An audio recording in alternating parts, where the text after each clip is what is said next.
காலை மாலை நடு இரவும் சுத்தம் காப்போம் நாமே. சாலை வீடு பொது இடமும் அழகாய் வைப்போமே. எனது குப்பை எனது பொறுப்பு என உறுதி எடுப்போமே. நாளை இளைய தலைமுறையை நாம் இன்றே காப்போமே. எனது குப்பை எனது பொறுப்பு என உறுதி எடுப்போமே. நாளை இளைய தலைமுறையை நாம் இன்றே காப்போமே.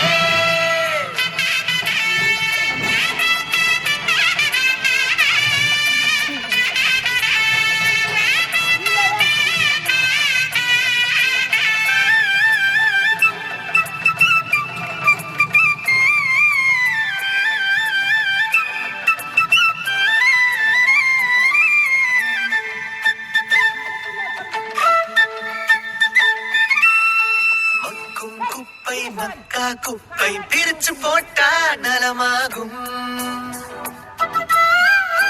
மக்கா குப்பை மண்ணுக்குள்ளே கலந்து போனா விஷமாகும். சுற்றுப்புறத்தின் தூய்மை காக்க ஒன்றாய் சேர்ந்திடுவோம். எனது குப்பை எனது